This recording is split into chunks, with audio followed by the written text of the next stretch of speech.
볼거 이슈. 1905년 을사늑약의 체결로 대한제국의 외교권은 일제에 넘어가게 됩니다.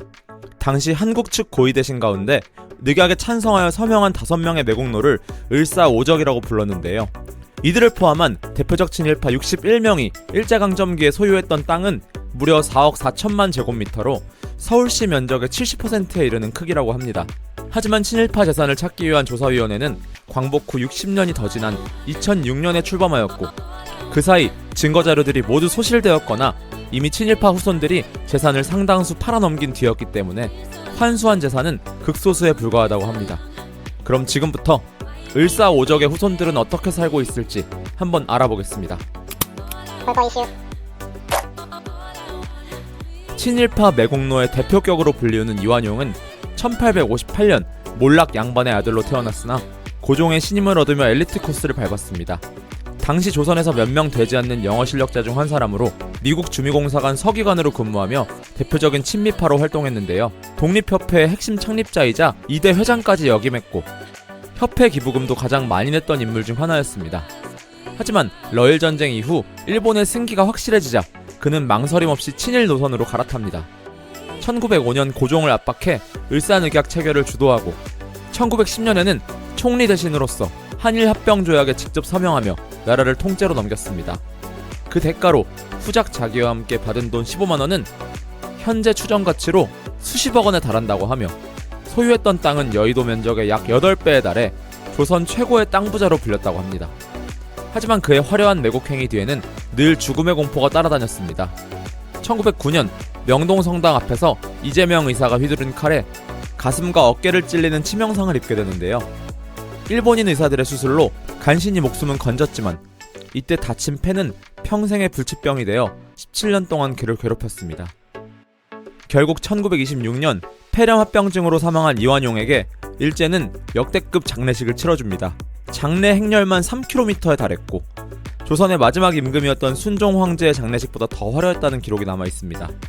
하지만 엄청난 규모를 자랑했던 묘소는 해방 이후 분노한 민중들에 의해 수시로 훼손됐고 결국 1979년 후손들이 유골을 꺼내 직접 화장한 뒤 강물에 뿌리며 흔적조차 사라지게 됩니다. 이완용의 후손들은 해방 이후 조용히 살고 있었으나 1990년대 중반 재등장하였습니다. 증손자인 이모 씨가 서울 북아현동 일대 땅 700여 평을 돌려달라며 국가를 상대로 소송을 제기한 것인데요. 당시 조상의 재산권을 회복하겠다는 주장에 전 국민이 분노했지만 놀랍게도 법원은 이완용 후손의 손을 들어주어 승소하게 됩니다. 이 씨는 승소 직후 땅을 매각해 약 30억 원, 현재 가치로 환산할 경우 수백억 원의 현금을 챙겼고 그 길로 가족들과 함께 캐나다로 이민을 떠났습니다. 현재는 현지의 조상의 이름을 지은 채 막대한 자산가로 살아가고 있는 것으로 알려져 있습니다. 을사오적 중 군부 대신이었던 이근택은 본래 명성황후의 측근으로 성장한 인물입니다. 이모군란 당시 명성황후를 피신시킨 공로로 고속 승진했지만 권력의 흐름을 읽는 데 능했던 그는 곧바로 일제에 가담했습니다. 을사늑약 체결 당시 대세가 기울었으니 찬성하자며 가장 적극적으로 나섰던 인물로 막대한 양의 은사금과 자작자기를 받고 중추원 고문에 올랐습니다. 이근택의 집안은 오적 중에서도 가장 탄탄한 권력 세습을 이룬 것으로 유명한데요. 그의 형제들과 자식들까지 일제로부터 자기를 받으며 일제강점기 내내 조선의 권력과 막대한 부를 쌓았습니다. 하지만 이근택 역시 이완용처럼 독립운동가 기산도 일행에게 습격당해 칼에 10군데가 넘게 찔렸으며 한 달간 치료 끝에 목숨은 건졌지만 평생 자객의 습격을 두려워하며 살다가 1919년 61세의 나이로 사망했습니다. 이근택 가문은 다른 을사오적과 달리 사회적 지위까지 세습되었습니다. 이근택의 아들 또한 친일파로 이근택의 자기를 물려받았으며 손자는 공주사범대학 교수, 큰 증손자인 이상우는 국립대학교인 공주대학교의 총장, 작은 증손자 이춘우는 공주대 물리학과 교수까지 지냈는데요. 이 사실이 알려지자 큰 논란이 있었지만 끝내 자리를 지켰습니다. 이외에도 이근택의 후손들은 학계, 공직, 법조계 등 사회 주류층에 대거 포진되어 있으며 2005년 친일파 재산 환수법이 시행될 당시에도 가장 조직적으로 법적 대응을 준비했던 가문으로 총 9건의 소송을 진행한 집안으로 알려져 있습니다. 박재수는 조선 후기의 친청 개화파로 동학농민군을 진압했으며 1905년 을사늑약 체결 당시에는 외부 대신이었으나 나는 모르겠소, 마음대로 하시오라는 등의 자포자기한 모습을 보여주며 을사오적 중 한 명이 되었습니다. 조약 체결 이후 참정 대신까지 올랐으며 경술국치 이후에는 일제로부터 자작자기를 받았습니다. 박재수는 고종이 이완용, 송병준 등 강성 친일파들에게 몰릴 때 그나마 고종의 편이 되어주었던 인물로, 어떻게 보면 을사조약의 다른 친일파들과 묶이기에는 억울할 수도 있지만 일제에 굴복하여 부와 권력을 누려 한일 병합조약에도 찬성했으므로 옹호가 불가능하다는 평가를 받고 있습니다. 1916년 57세 다소 이른 나이에 사망해 자기와 재산은 아들 박부양에게 고스란히 승계되어 2대째 부귀영화를 누렸는데 여기서 반전이 있습니다. 박재순의 손자인 박승유 씨는 아버지와 할아버지의 친일 행적을 부끄러워하며 모든 기득권을 버렸습니다. 박승유 씨는 일본군과 싸우는 독립운동가의 길을 택해 평생 할아버지의 죄를 속죄하며 살았으며 강원대학교 음악교육과 교수로서 후진 양성에 힘썼습니다. 박승유 씨는 1990년에 사망하였으며 사후 건국훈장이 추서되었고 대전 현충원에 안장되어 있습니다. 이지용은 을사오적 중 유일한 왕실 종친입니다.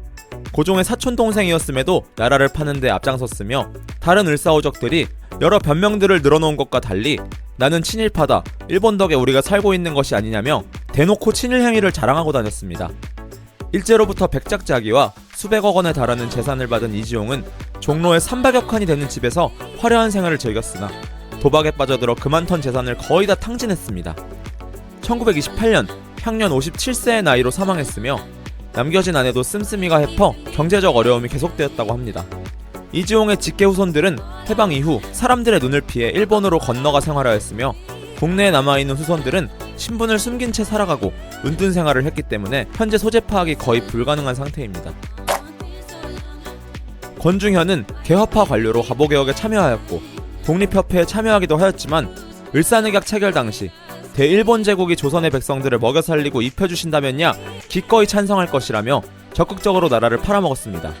참고로 권중현의 아버지는 권유일 장군의 직계 구대손이며 어머니는 이순신 장군의 직계 구대손으로 친가 외가 모두 일본에게서 나라를 지킨 명장 가문의 후손이 매국노가 된 것입니다. 한편 을사조약 직후 권중현은 다른 친일파들과 마찬가지로 일제강점기 내내 부와 명예를 누렸습니다.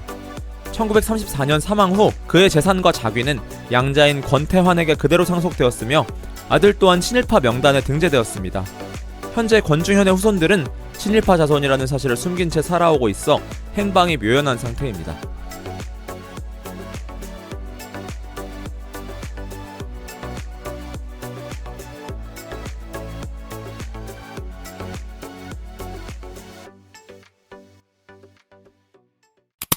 볼거 이슈